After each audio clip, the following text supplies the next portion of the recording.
अगर आप ये देख रहे हो मतलब आपने पहला स्टेप ले लिया है जो आपकी ज़िंदगी बदल सकता है। अभी तक आपने फॉर्म फिल किया और हमारी टीम से कोई जूनियर काउंसलर या कोई सीनियर काउंसलर ने आपसे बात की होगी।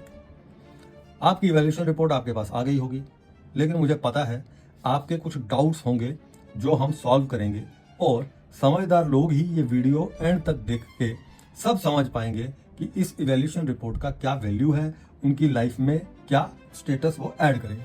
चलिए इवैल्यूएशन रिपोर्ट हम आपको दिखाते हैं। अब ये पूरा का पूरा इवैल्यूएशन रिपोर्ट है जिसमें सबसे पहले आपका नाम आता है, फिर आपके एकेडमिक क्वालिफिकेशंस आते हैं यानी कि आप कितना पढ़े हुए हो, फिर आपने कहाँ तक पढ़ा हुआ है, ऑप्शंस में आपके पास क्या क्या हो सकता है वो हम आपको डिटेल में बताते हैं, फिर आपकी कौन सी जॉब के थ्रू आपने जो भी यहाँ पे काम किया है उसके थ्रू क्या जॉब आपको कनाडा में सबसे पहले जल्दी से जल्दी मिल सकती है उसके बारे में बताया जाता है। फिर यहाँ पे आपको बताया जाता है कि आप कौन कौन सी स्टेट में एलिजिबल हैं, मिनिमम कितना सैलरी पर घंटा मिलेगा, मैक्सिमम कितना होगा, ये सारी चीज़ें आपको हम यहाँ इसी में लिख के समझाते हैं। उसके बाद नीचे में अगर आप आएँ तो आपको दिखेगा कि आपका जो प्रोसेस है, जो भी टिक मार्क हुआ है उसमें कितना टाइम लगेगा, आइलेट्स में आपको कितने मार्क्स चाहिए, बिना आइलेट्स के आप कौन से प्रोग्राम में जा सकते हो, या आपके पास अगर स्टडी नहीं है, आपने पढ़ाई नहीं की हुई है तो आप कैसे कनाडा मूव कर सकते हो। ये सारी चीज़ें आपको इवैल्यूएशन रिपोर्ट के थ्रू पता चल जाएंगी। क्योंकि सबसे मेन चीज़ ये है, ये इवैल्यूएशन रिपोर्ट सबके लिए अलग अलग है। क्योंकि हर एक जैसा नहीं होता। और अब अगर बात करें यूरोप की, तो यूरोप में भी अगर आपका सक्सेस हो सकता है तो उसमें भी हम आपको सैलरीज लिख के भेज देते हैं, क्योंकि यूरोप में भी अभी हमारे बहुत अच्छे टाई अप्स चल रहे हैं जिसमें बहुत सारे लोग यूरोप भी जाना चाहते हैं, तो उनके लिए भी एक बेटर अपॉर्चुनिटी है। कनाडा एंड यूरोप में लोगों की भूख ज़्यादा है। भूख इन द सेंस वो लोगों की भूख इन कंट्रीज़ को ज़्यादा है जिनके पास स्किल्ड है। क्योंकि उनकी अपनी स्किल्ड, अपने काम करने वाले लोग 60% से अबव अब रिटायरमेंट की स्टेज पे आ चुके हैं। अब हमारे कुछ मित्र जो कनाडा गए, उन्होंने एक 2 महीने के अंदर ही अपना रिटर्न ऑफ इंटरेस्ट यानी कि जो उन्होंने अपने ऊपर इन्वेस्ट किया था, रिटर्न ऑफ इन्वेस्टमेंट, उससे बहुत अच्छा कमाना शुरू कर दिया। और ऐसे हमारे बहुत सारे मित्र हैं, बहुत सारे बहनें हैं, बहुत सारे भाई हैं जो वहाँ जाके पैसा कमा रहे हैं, जो मैं आपको एक छोटे से चार्ट के माध्यम से बताता हूँ। ये है मिनिमम सैलरी। ओवर टाइम ऐसा है, आप जितना करेंगे उतना कमाएंगे। अब बात आ रही है कि भाई कनाडा जाना है, बहुत सारी जगह में ऐसा है, कनाडा जाना है लीमिया ले लो। भाई लीमिया क्यों ले लो, ज़रूरत ही नहीं है। क्योंकि अगर आप स्किल्ड के अंदर आते हैं, अगर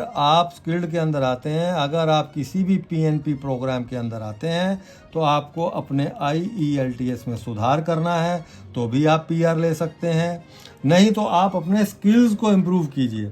मैं बार बार एक ही चीज़ को दोहरा रहा हूँ, वो ये है कि आप अपने स्किल्स पे काम कीजिए।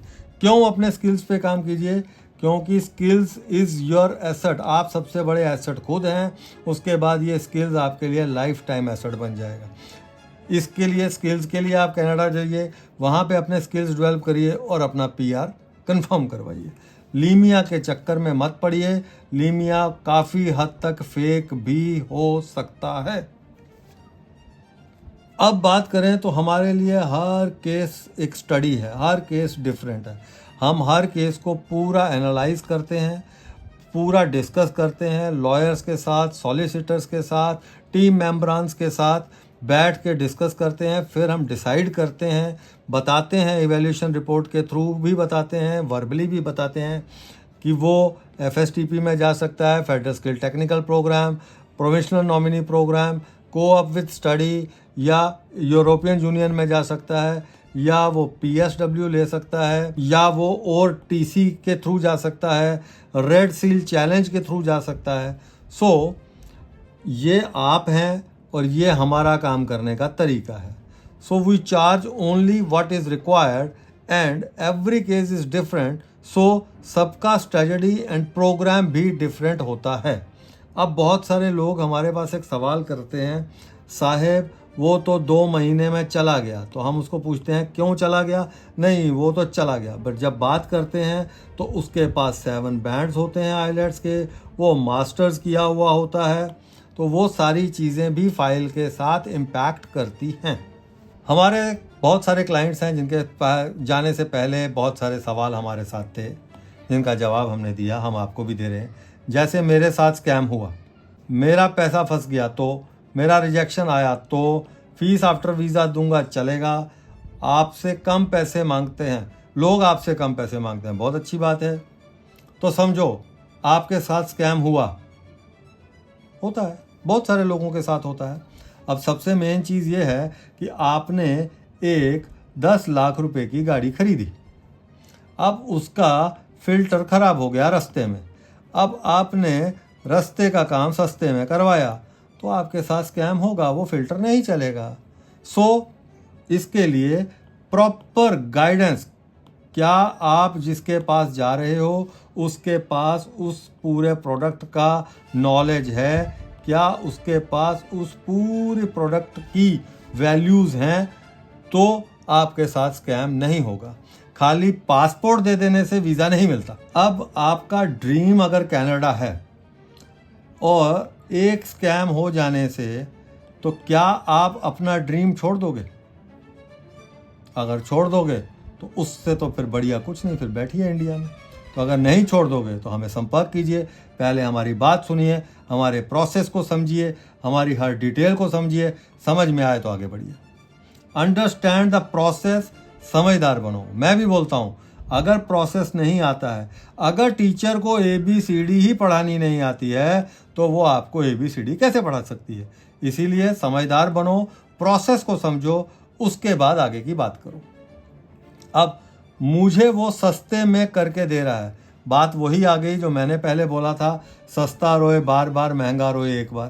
प्रोसेस समझो, एंड किसको प्रोसेस की समझ है वो समझो, और उसके बाद अपना पैसा दो। अभी सबसे मेन चीज़ इसमें ऐसा है कि किसी ने चीप रेट पे निकाला, हो सकता है गुड, कोई सेवा कर रहा होगा, हम भी सेवा ही कर रहे हैं, हमारा प्राइस भी कोई बहुत ज़्यादा नहीं है, लेकिन तो आप अपने डिसीज़न को प्राइस से कंपेयर मत कीजिए, वैल्यू से कंपेयर कीजिए, मिलिए, बात कीजिए, कंपनी के ओनर से मिलिए, सबसे पहले उनसे बात कीजिए। उनसे बात करके आप प्रोडक्ट को, उनकी वैल्यू को, उनके नॉलेज को समझिए, ताकि आपको पता चल सके कि आपने जहां फाइल दी है या जहां से आप प्रोसेस करना चाहते हैं, करवाना चाहते हैं, क्या उनको उसके बारे में नॉलेज भी है या नहीं। मैं वीज़ा आने के बाद पेमेंट करूंगा, बहुत बढ़िया। मैं बीमार चल रहा हूं अभी कुछ 2-4 दिन से, तो हॉस्पिटल में गया था, तो मैं क्या उनको ये बोलता कि भाई मैं ठीक हो जाऊंगा तो आपको पैसे दूंगा? तो जब तक आप अपने ऊपर पैसा नहीं डालोगे, अपने ऊपर इन्वेस्ट नहीं करोगे, तो कोई भी आपके लिए कमा के नहीं देगा, कोई भी आपके लिए काम नहीं करेगा। तो you invest to get return, no investment no return. अभी बड़ी सिंपल सी बात है, बैंक में जाओ या यूनिवर्सिटी में जाओ, कहीं पे भी जाओ, फीस नहीं भरोगे, पढ़ोगे नहीं, थोड़ी सी मेहनत नहीं करोगे, तो कौन आपको डिग्री देने वाला है? कौन आपको? अभी आजकल मैं बहुत सुन रहा हूँ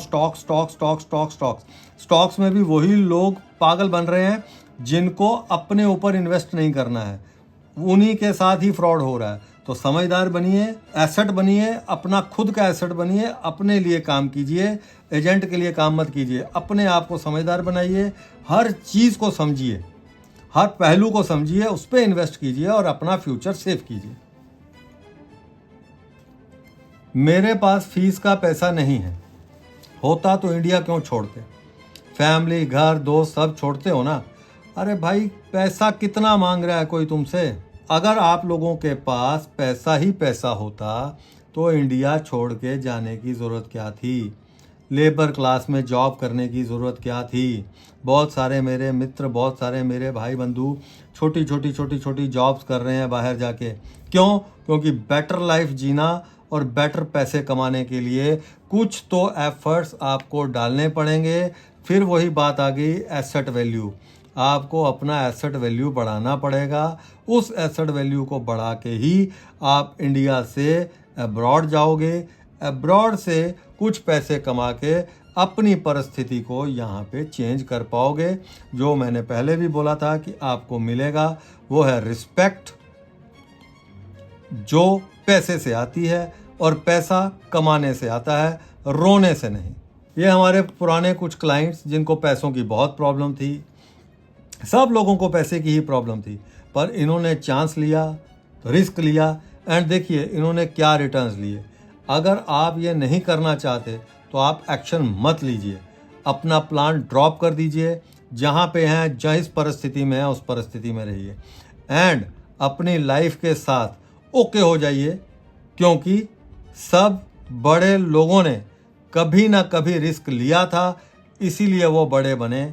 नहीं तो सब यही सोचते कि मैं नहीं कर सकता, मैं नहीं कर सकता, मैं नहीं कर सकता, तो आज कोई भी कुछ नहीं कर पाता। इतनी सारी बातें हो जाने के बाद मैं या मेरी कंपनी ये चाहती है कि आपका रिस्क हमारी तरफ से कैसे कम हो। सबसे पहले हम फ्री में आपका एवेल्यूशन रिपोर्ट करेंगे। दूसरा, स्टेप बाय स्टेप हमारे पेमेंट्स होंगे। आवर फीसिस, जो हमारी फीसिस होंगी वो आपको वीज़ा के बाद देनी है। जो भी प्रोसेस अमाउंट है वो रिफंडेबल रहेगा। ट्यूशन फीसिस जो कॉलेज लेती है वो भी रिफंड रहता है। उसके साथ साथ हम आपके साथ एग्रीमेंट करेंगे, आपको पोस्ट डेटेड चेक भी दे देंगे ताकि आप सिक्योर्ड रहें, आपका काम अच्छे से हो जाए। अगर आप मेंटल पीस में रहेंगे तो डेफिनेटली आपका काम भी क्विकली होगा। आपको पता लग गया है कि आप कहाँ पे खड़े हो रहे हैं। आपको ये भी पता लग जाएगा कि कितना अमाउंट आपको इन्वेस्ट करना है। क्या अब आप इन्वेस्ट करने के लिए रेडी हैं? अगर हाँ तो आके मुझे मिलिए, मेरे ऑफिस से संपर्क कीजिए, मेरे काउंसलर के साथ टाइम और डेट फिक्स कीजिए, मिलिए, पूरी बात को समझिए, इवैल्यूएशन रिपोर्ट के थ्रू अपने प्रोसेस को समझिए। उसके साथ साथ क्या प्रोस एंड कॉन्स होते हैं, कैसे आप वहाँ पहुँचेंगे, क्या करेंगे, कैसे करेंगे, कितनी मेहनत आपको करनी है, कितनी हमको करनी है, ये सारी चीज़ें जानिए। जानने के बाद अपनी फाइल को लॉगिन करवाइए और लॉगिन करवाने के साथ साथ जितनी जल्दी हो सके उतनी जल्दी अपने फ्यूचर को एस्टेब्लिश कीजिए।